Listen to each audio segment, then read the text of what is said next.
Once again welcome back to Turn to Learn. Turn to ലേണിൻ്റെ മറ്റൊരു വീഡിയോയിലേക്ക് സ്വാഗതം. ഈ വർഷത്തെ NMMS പരീക്ഷ എഴുതുന്ന പ്രിയപ്പെട്ട വിദ്യാർത്ഥികൾക്ക് വേണ്ടിയിട്ട് ടേൺ ടു ലേൺ പ്രസൻറ്റ് ചെയ്യുന്ന മെൻ്റൽ എബിലിറ്റി ടെസ്റ്റിൻ്റെ മാറ്റിൻ്റെ വീഡിയോ ക്ലാസ്സാണ്. നമുക്കറിയാം NMMS പരീക്ഷ കിട്ടുന്നതിന് ഏറ്റവും ക്രൂഷ്യലായിട്ടുള്ള റോൾ വഹിക്കുന്ന ഒരു പേപ്പറാണ് മാറ്റ്, മെൻ്റൽ എബിലിറ്റി. മാറ്റിൽ നിങ്ങൾ എത്രത്തോളം സ്കോർ ചെയ്യുന്നത് അതിനനുസരിച്ചായിരിക്കും നിങ്ങൾക്ക് സ്കോളർഷിപ്പ് കിട്ടുമോ ഇല്ലയോ എന്നുള്ളത് തീരുമാനിക്കുന്നത്. അപ്പോൾ അതുകൊണ്ട് തന്നെ മാറ്റ് സിമ്പിളായിട്ട് ക്വാളിഫൈ ചെയ്യുന്നതിന് വേണ്ടിയിട്ട്, മാറ്റിൽ നല്ല മാർക്ക് നേടുന്നതിന് വേണ്ടിയിട്ടുള്ള ഒരു പ്രാക്ടീസാണ് ടേൺ ടു ലേൺ നിങ്ങൾക്ക് മുമ്പിൽ സമർപ്പിക്കുന്നത്. പ്രീവിയസ് ഇയർ ക്വസ്റ്റ്യൻ പേപ്പറാണ് നമ്മൾ സോൾവ് ചെയ്യാറുള്ളത്. ആ previous year question paper solve ചെയ്യുന്നത് വഴി അത്തരത്തിലുള്ള ക്വസ്റ്റ്യൻസ് ഏത് ടൈപ്പ് ക്വസ്റ്റ്യൻ വന്നാലും നിങ്ങൾക്ക് സോൾവ് ചെയ്യാൻ പറ്റും. അത്തരത്തിലുള്ളൊരു വീഡിയോ ആണ് ഇന്ന് നിങ്ങൾക്ക് മുന്നിൽ പ്രസൻറ്റ് ചെയ്യുന്നത്. അപ്പോൾ നിങ്ങൾക്ക് അറിയാം 2021 NMMS പരീക്ഷയുടെ മെൻ്റൽ എബിലിറ്റിയുടെ ക്വസ്റ്റ്യൻ പേപ്പറാണ് നമ്മൾ സോൾവ് ചെയ്യുന്നത്.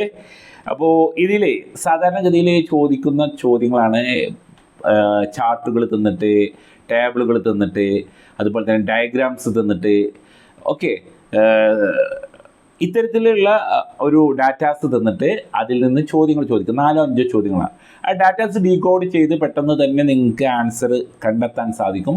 ഒറ്റയടിക്ക് 5 ക്വസ്റ്റ്യൻസ് വരെ. ഇവിടെ 4 ക്വസ്റ്റ്യനാണ് ഈ പ്രാവശ്യം. നിങ്ങൾക്ക് ഒരു പൈ ചാർട്ടാണ് കൊടുത്തിട്ടുള്ളത്. ഒരു പൈ ചാർട്ട് വെച്ചിട്ട് ഒരു 4 ക്വസ്റ്റ്യൻ അതെങ്ങനെ പെട്ടെന്ന് സോൾവ് ചെയ്യാമെന്നാണ് ഇന്നത്തെ വീഡിയോയിൽ. അപ്പോൾ നമുക്ക് നേരിട്ട് ക്വസ്റ്റ്യനിലേക്ക് പോകാം. നിങ്ങൾക്ക് സ്ക്രീനിൽ നിങ്ങൾക്ക് എന്ത് കാണുന്നുണ്ട്? ക്വസ്റ്റ്യൻസ് കാണുന്നുണ്ടാവും.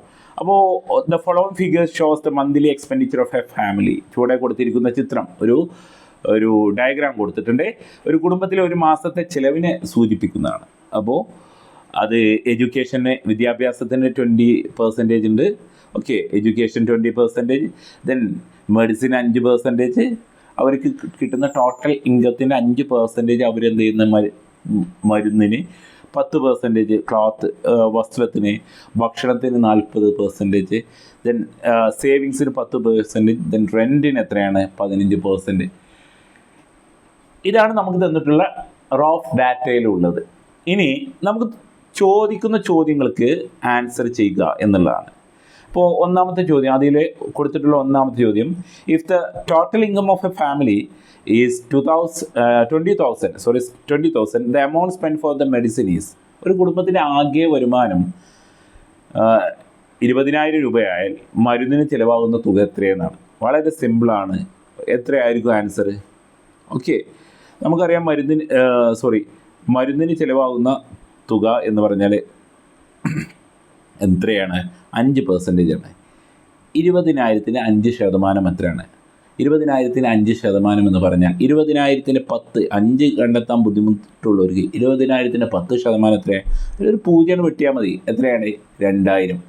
ദെൻ 10%-ന് നേർപകുതിയല്ല 5%. അപ്പോൾ 2,000-ൻ്റെ നേർപകുതി എത്രയാണ്? 1,000. ആൻസർ എന്താണ്? 1,000. വളരെ സിമ്പിളായിട്ട് നമുക്ക് സോൾവ് ചെയ്യാം. ദെൻ രണ്ടാമത്തെ ക്വസ്റ്റ്യൻ, ഈ ചോദ്യത്തിലെ രണ്ടാമത്തെ question, if the amount spend for education is 4,000, then total income of family. വിദ്യാഭ്യാസത്തിന് ചിലവാകുന്നത് 4,000 രൂപയാണെങ്കിൽ കുടുംബത്തിൻ്റെ ആകെ വരുമാനം, നമുക്കറിയാം വിദ്യാഭ്യാസത്തിന് അവർ ചിലവഴിക്കുന്ന പെർസെൻറ്റേജ് 20% ആണ്. നമുക്ക് തന്നിട്ടുള്ള ഡാറ്റയിലുണ്ട് 20% ആണ് വിദ്യാഭ്യാസത്തിനുള്ളത്. അങ്ങനെയെങ്കിൽ ഓക്കെ, 4,000, ഓക്കെ, 4,000 ആണ് വിദ്യാഭ്യാസത്തിന്. അപ്പോൾ അത് അത്രയാണ് 20%. അപ്പോൾ ഇതിന് നമുക്ക് ജസ്റ്റ് ഒന്ന് 4 കൊണ്ട് അല്ലെങ്കിൽ 2 കൊണ്ട് ഹരിച്ചാൽ നമുക്ക് കിട്ടും ഒരു 10% എത്രയെന്നുള്ളത്. നേർപകുതിയാക്കിയാൽ നമുക്കറിയാം 10% 2,000 ആണ്. ദെൻ 100% ആകുമ്പോൾ അല്ലെങ്കിൽ ഇൻറ്റു 10 അടിച്ചാൽ എത്ര കിട്ടും? നമുക്ക് ആകെ വരുമാനം, ഇൻറ്റു 10 അടിച്ചാൽ നമുക്ക് ആകെ വരുമാനമായിട്ടുള്ള 20,000 രൂപ കിട്ടും. ദെൻ അടുത്ത ചോദ്യം നമുക്ക് നോക്കാം. If the amount spend purchasing cloth, okay, 1,200, then amount spend for food, വസ്ത്രം വാങ്ങുന്നതിന് വേണ്ടിയിട്ട് അവർ ചിലവഴിക്കുന്ന തുക 1,200 ആണെങ്കിൽ ഭക്ഷണത്തിൻ്റെ എത്രയാണെന്നുള്ളത്. അപ്പോൾ ഭക്ഷണം എത്രയാണ്? ഭക്ഷണത്തിന് 40%. ഭക്ഷണത്തിന് 40%. ഓക്കെ, 1,200 അവർ ഫുഡിന് ക്ലോത്തിന് വേണ്ടിയിട്ട് ചിലവഴിക്കുന്നത്. 1,200 എന്ന് പറഞ്ഞാൽ 10% അല്ലേ?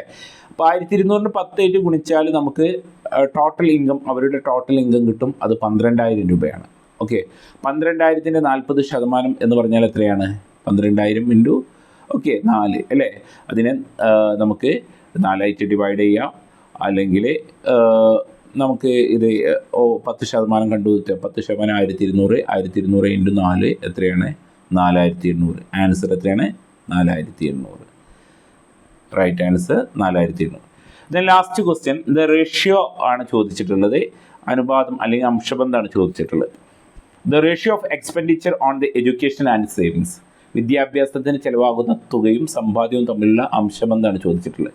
അപ്പോൾ ഇതിൽ ആദ്യം ഏതാണ് ചോദ്യം? എഡ്യൂക്കേഷനാണ് ഫസ്റ്റ്, ദെൻ സേവിങ് ആണ്. അപ്പോൾ എഡ്യൂക്കേഷന് വേണ്ടിയിട്ട് ഇവർ സ്പെൻഡ് ചെയ്യുന്നത് 20%. ഓക്കെ, 20%. Then savings 10. അപ്പോൾ 20ഉം 10ഉമാണ് നമുക്കുള്ളത്. ഓക്കെ, 20ഉം 10ഉമാണ്. അപ്പോൾ എഡ്യൂക്കേഷന് നമ്മൾ 20%, സേവിങ്സിന് 10. ഇതിൽ നിന്ന് തന്നെ നമുക്ക് കിട്ടും 2:1. Option 2 is the right answer. അപ്പോൾ ഇത്തരത്തിലുള്ള പൈ ഡയഗ്രാം അല്ലെങ്കിൽ പൈ ചാർട്ടുകൾ വെച്ചിട്ടുള്ള ക്വസ്റ്റ്യൻസ് ഒന്നില്ലെങ്കിൽ ചോദിക്കാറുള്ള ആ ശതമാനം നമ്മൾ അതെന്ത് ചെയ്യണം? ശതമാനം കണ്ട് ഒരു ആൻസർ കണ്ടെത്തുന്നു. റേഷ്യോ കണ്ടിട്ടുള്ള ഇത്തരത്തിലുള്ള ക്വസ്റ്റ്യൻസ്. പൈ ചാർട്ടുകൾ സാധാരണഗതിയിൽ കണ്ടിട്ടില്ല, റയറായിട്ട് കാണുന്ന ക്വസ്റ്റ്യൻസാണ്. എങ്കിലും ആ ക്വസ്റ്റ്യൻസിലൊക്കെ നമ്മൾ മാസ്റ്റേഴ്സ് ആവുക എന്നുള്ളതാണ്. അത്തരത്തിലുള്ള ക്വസ്റ്റ്യൻ വന്നാൽ പാനിക് ആവാതെ ആൻസർ ചെയ്യാനുള്ള ഏറ്റവും എളുപ്പ വഴി. അപ്പോൾ ഇത്തരത്തിലുള്ള ക്വസ്റ്റ്യൻസ് ഈ ഒരു വീഡിയോ തന്നെ കണ്ടാൽ തന്നെ നിങ്ങൾക്ക് എങ്ങനെയാണ് ചെയ്യേണ്ടത് എന്നുള്ളൊരു ഐഡിയ കിട്ടും. ഇത് പ്രാക്ടീസ് ചെയ്താൽ ഇത്തരത്തിലുള്ള ഈ ടൈപ്പ് ക്വസ്റ്റ്യൻ വന്നാലും നിങ്ങൾക്ക് സോൾവ് ചെയ്യാൻ പറ്റും. ഓക്കെ, അപ്പോൾ ഇതാണ് ഇന്നത്തെ വീഡിയോ ക്ലാസ്സിൽ നമുക്ക് പറയാനുള്ളത്. അപ്പോൾ നിങ്ങൾക്ക് ഈ വീഡിയോയിൽ പറഞ്ഞ കാര്യങ്ങളൊക്കെ മനസ്സിലായി എന്ന് വിചാരിക്കുന്നു. അപ്പോൾ ഇത്തരത്തിലുള്ള വീഡിയോ നിങ്ങൾക്ക് ലഭ്യമാവുന്നതിന് വേണ്ടിയിട്ട് ടേൺ ടു ലേണിൻ്റെ ഒഫീഷ്യൽ വാട്സപ്പ് ഗ്രൂപ്പിലേക്ക്, ടേൺ ടു ലേണിൻ്റെ NMMSൻ്റെ വാട്സപ്പ് ഗ്രൂപ്പിൽ നിങ്ങൾക്ക് ജോയിൻ ചെയ്യാവുന്നതാണ്. ജോയിൻ ചെയ്യുന്നതിനുള്ള ലിങ്ക് ഫസ്റ്റ് കമൻറ്റിലും അതുപോലെ തന്നെ ഡിസ്ക്രിപ്ഷനിലും കൊടുക്കുന്നുണ്ട്. അപ്പോൾ ഇതുമായി ബന്ധപ്പെട്ട എന്തെങ്കിലും നിർദ്ദേശങ്ങളൊക്കെ ഉണ്ടെങ്കിൽ നിങ്ങൾക്ക് കമൻ്റായിട്ട് താഴെ കൊടുക്കാവുന്നതാണ്. അതുപോലെ തന്നെ നിങ്ങളുടെ കൂട്ടുകാരിലേക്കും NMMS പരീക്ഷ എത്തുന്ന നിങ്ങളുടെ കൂട്ടുകാരിലേക്കും ഇത്തരത്തിലുള്ള വീഡിയോ നിങ്ങൾ എത്തിക്കുക, നമ്മുടെ ഗ്രൂപ്പിന് എത്തിക്കുക. അപ്പോൾ എല്ലാവർക്കും വിജയാശംസകൾ. Thank you.